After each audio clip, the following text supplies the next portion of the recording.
Ramasse tes affaires, Rebecca. Tu n'es plus ma fille. Tu vas chez Kevin. Partie 4. Le silence était encore lourd lorsque la famille quitta l'hôpital. Le trajet jusqu'à la maison se fit sans un mot. À peine la porte refermée, le père se tourna brutalement vers Rebecca, le visage toujours crispé par la colère. « Ramasse tes affaires, Rebecca. Tu n'es plus ma fille. Tu vas chez Kevin. » Rebecca, figée, leva les yeux vers lui, tremblante. « Chérie, non. Pas comme ça, » intervint sa mère, la voix pleine de larmes. « On n'a même pas encore la certitude que c'est Kevin. On doit d'abord l'entendre, lui et ses parents. Donnons-nous le temps de comprendre. » Le père secoua la tête avec exaspération. « Comprendre? Tu veux encore comprendre? Et s'il n'y avait rien à comprendre? Si c'était déjà trop tard ?» Il se passa une main sur le visage, fatigué. Puis il reprit, plus calme mais toujours dur. « Demain matin, on va voir le directeur. Il faut que Kevin réponde. Je vais l'appeler dès maintenant pour le prévenir de nous attendre avec ses parents. Cette affaire est grave. » Il soupira.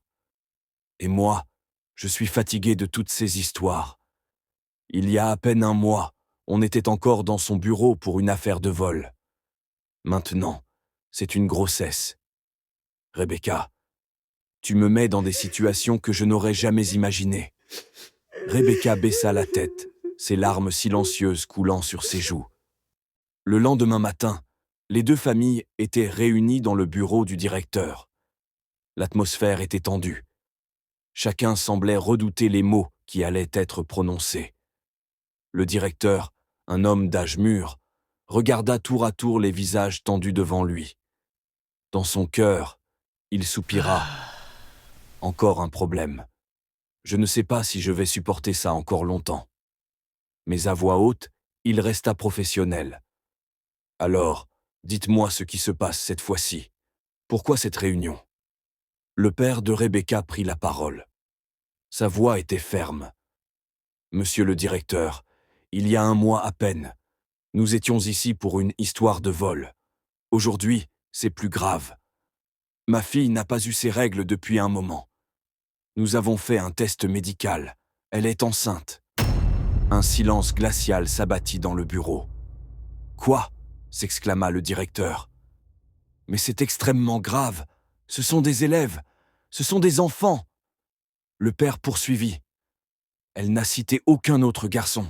Elle dit que Kevin est le seul avec qui elle a été proche. » Le directeur se tourna vers Kevin. « Kevin, est-ce vrai? Tu as quelque chose à dire ?» Kevin ne répondit pas. Il regardait le sol, comme s'il cherchait un trou où disparaître. Son père, furieux, se leva brusquement. « Kevin, tu vas me tuer.